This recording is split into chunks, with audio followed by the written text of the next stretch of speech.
Hello everyone! Share ko lang po sa inyo guys ang kung magkano po bigayan ng sweldo ng mga caregiver dito ngayon sa Japan. Ito po si-share ko sa inyo guys ay yung natatanggap ko pong kung magkano po yung natatanggap kong sweldo at bonus bilang isang caregiver. In every company, iba-iba po ang bigayan ng sweldo ng mga caregivers dito sa Japan.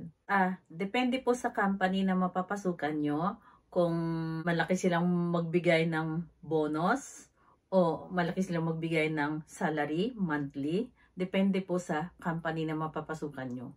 Merong galanting magbigay, merong hindi.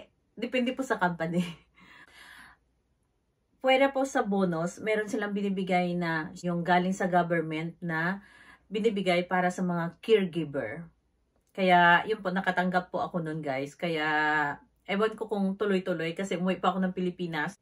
Kaya hindi ko alam kung tuloy-tuloy kung anong months uli sila magbibigay o hindi. Pero before po ako umuwi ng Pilipinas ay 3 beses po akong nakatanggap ng 10 lapad every 2 months. Share ko po guys sa inyo ngayon kung magkano natatanggap kong sweldo at kung magkano natatanggap kong bonus sa isang taon. At kung magkano ang mababawas doon dahil binabawas po nila yung mga tax guys eh. Kaya para magkaroon lang po kayo ng idea kung magkano po talaga ang binabawas sa sweldo. Malaki pa yung sweldo kaya lang malaki rin ang binabawas na tax. Kaya nga lang pero bumabawi ngayon guys sa bonus pag napunta kayo sa company na talagang yung malaki magbigay ng bonus at saka plus yung galing sa government na binibigay ng government para sa mga caregivers ay talagang 100% ay binibigay nila sa caregiver. Talagang lucky po kayo pag napunta kayo sa company na ganun. Kaya at least para magkaroon kayo ng idea na kung magkano talaga ang bigayan ng salary dito sa Japan. At meron din po silang binibigay na allowance doon sa commuting allowance. Halimbawa, malayo ka po sa pinagtatrabuhan yung company, sa facility.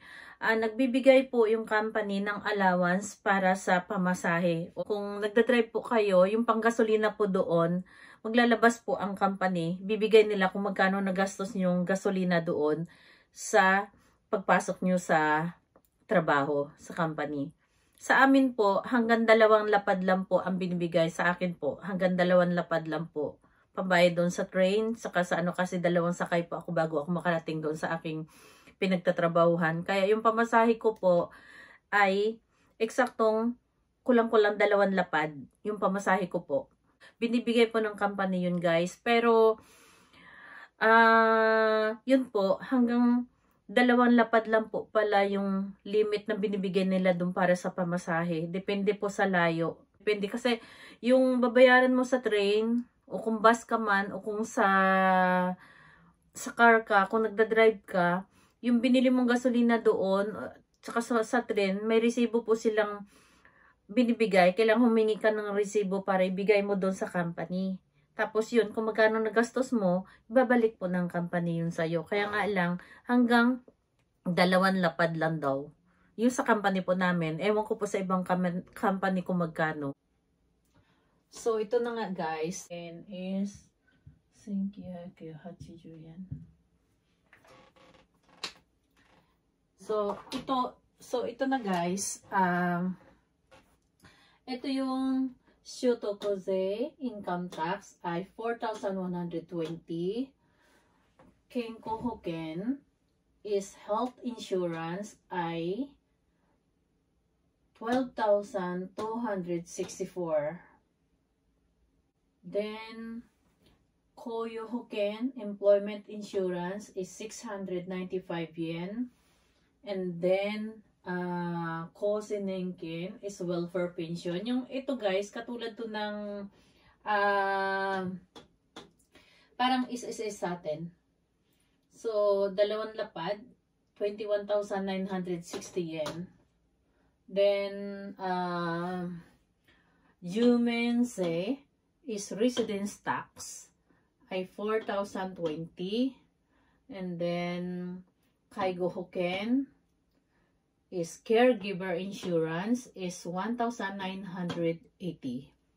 So, ito na po yung total ng babayaran. Ibabawas doon sa ating sweldo, guys. So, nasa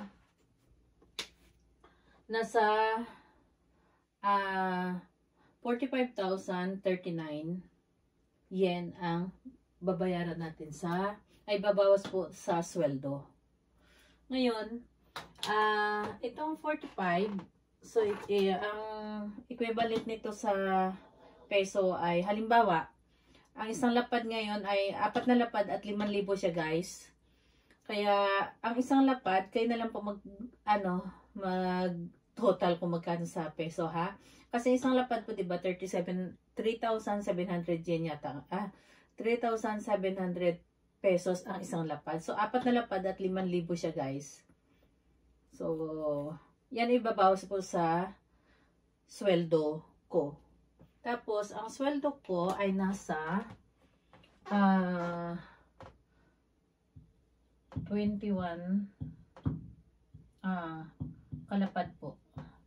Diyan nyo na po ibabawas yung ito, ibabawas po doon sa sweldo ko.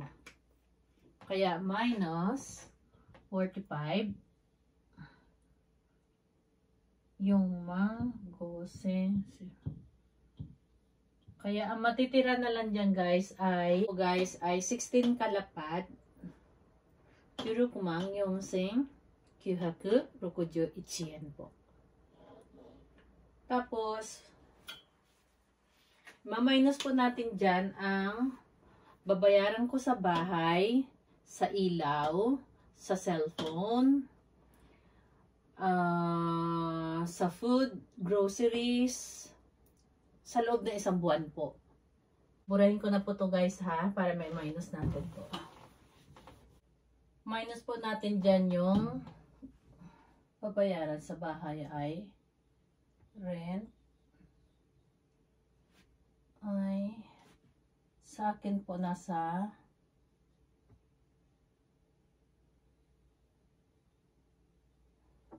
ito, guys, ay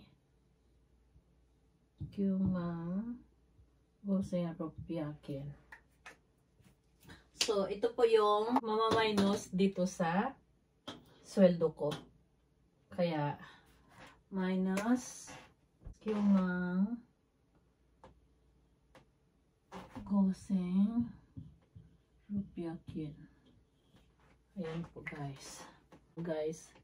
So, ito po yung net na matitira na lang po doon sa aking sweldo. Bali, ito po yung matitira sa sweldo nyo. Depende sa inyo kung palagi kayo lumalabas o magsa-shopping. Nasa sa inyo po. Parang hotondo, nakutinay. Kunti lang matitira, guys. Ayan po. Tapos, nasa sa po kung matipid po kayo o hindi. Ako po kasi, mas tawag dito, magastos po ako sa pagkain dahil ayoko po magkasakit ako, kaya hindi ko po tinitipid yung sarili ko sa pagkain. Kaya ako po dito, sa total na dito, yung 3 lapad sa isang buwan, ay nag-i-excess pa po ako dyan. Tapos, ayan, kaya halos walang natitira. Pero, guys, ang ko lang po dyan, meron pong bonus sa isang taon. Ang bonus po namin sa isang taon ay, burahin ko po to, ha.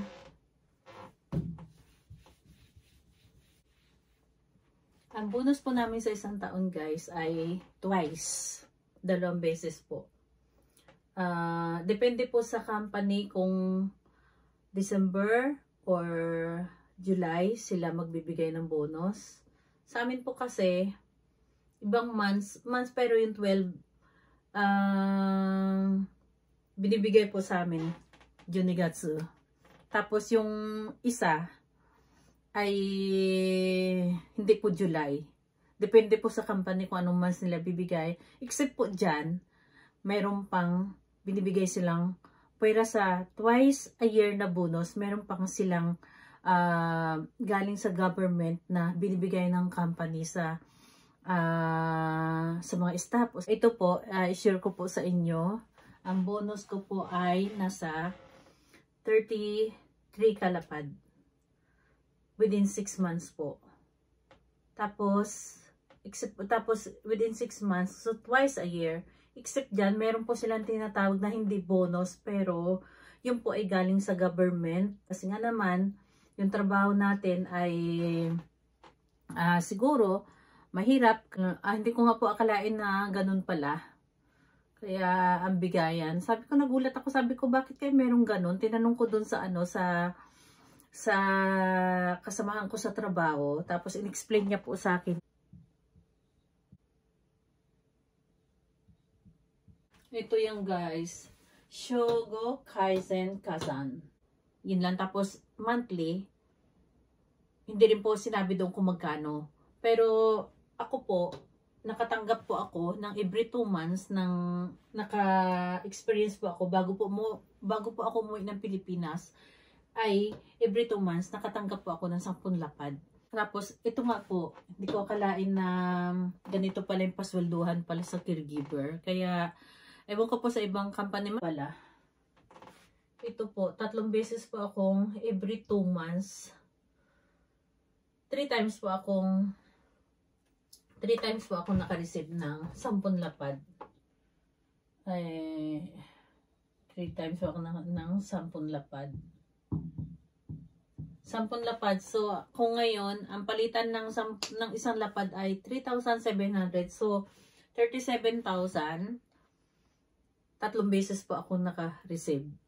Kaya, ayun po guys. Tapos, pwera po sa sweldo ko na, pwera po sa bonus ko na, ang bonus ko ay, twice a year, ay 33. Ito po guys, 33 ka lapad. Ngayon, babawasan po nila yan ng tax. Tapos, katulad ng kanina, yung ibawas nila mga tax, ang matitira na lang po dito na net na matitira dito sa bonus ko ay minus tax yan. So, ang net na matitira na lang po ay 26. Ito po yung net na matitira guys. 26 kalapad na lang po matitira. Kulang-kulang 27 po matitira dito sa 33 lapad. 122,000. 122,000 po. Ngayon, babawasan po yan ng tax. Kaya ang matitira po dyan ay, so parang depende po sa ano niyan guys depende po sa palitan ng ano natin. Parang tumatakbo sa matitira na lang dito ay 98,000 na lang po matitira dito sa bonus. Pwera dito sa natatanggap na galing sa government, Shogo Kaizen Kazan. Tandaan nyo po yung words na yan guys. Itong words na yan, tandaan nyo po. Kasi yan po, pwera po yan sa bonus. Depende po sa company na kung ibibigay po sa inyo o hindi, yun ang hindi ko po alam. Kaya ayun po guys, inuulit ko, hindi po pari-pareho ang bigayan ng sweldo sa bawat company. Ito pong senior ko sa inyo ay base po ito sa aking sweldo. Pero sa ibang company po, hindi ko po alam kung magkano bigayan. Kaya yun lang po, para at least kahit papaano, magkaroon lang kayo ng idea. Kaya ito po yung guys, pag meron po kayong Kaigo Fukushiji or certified, pag certified care worker po kayo, o di kaya naipasa nyo yung exam, para yung national exam, pag naipasa nyo po yon Kaigo Fukushiji, pag meron po kayong license nun, meron silang binibigay na dagdag doon sa inyong salary ng pinakamababa po ay 1 lapad, 2 lapad, o pinakamataas po yata guys ay 3 lapad.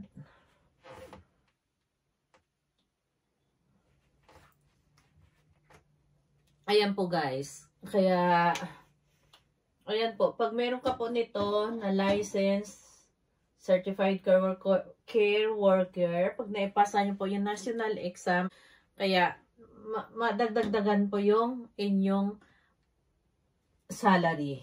Kaya pinakamababa mo dyan ay 1 lapad, 2 o 3. Yun po ay depende po sa company kung magkano idadagdag nila doon sa inyong sweldo. Pero pag yung yakin 4,000, 5,000 ang allowance niyan. Yun nga guys, merong company na fix magbigay ng bonus. 2 months, within 6 months ay 2 buwan ang binibigay na bonus. O di kaya 1 month. Depende po guys sa company na mapapasukan nyo. Kaya meron din pong company na binibase doon sa performance level ninyo. Kung magkano bibigay na bonus sa inyo. Kaya depende nga po. Kaya magdasal lang tayo na dalhin tayo ni Papa God doon sa magandang company. Kaya iba-iba po talaga yung company, kung galante o kuripot yung company, o kung galanting magpasweldo o magbigay ng bonuses, ay yun po hindi natin alam. Kaya mag-pray lang po tayo na sa mga kababayan ko na gustong pumunta dito sa Japan at trabaho bilang caregiver, dasal lang po tayo. Kasi yan lang po talaga, siya lang po talaga sa taas ang mag-guide sa atin kung saan niya tayo dadalhin. Okay guys, hanggang dito na lang. Sana po nakatulong itong video na to. Kung nagustuhan nyo po, paki-like and share na lang po para po magkaroon din ng idea yung ibang kababayan natin na nangangarap pumunta dito sa Japan para magtrabaho bilang caregiver. Kaya, good luck po. Punta na po kayo dito sa Japan. God bless us po. Bye!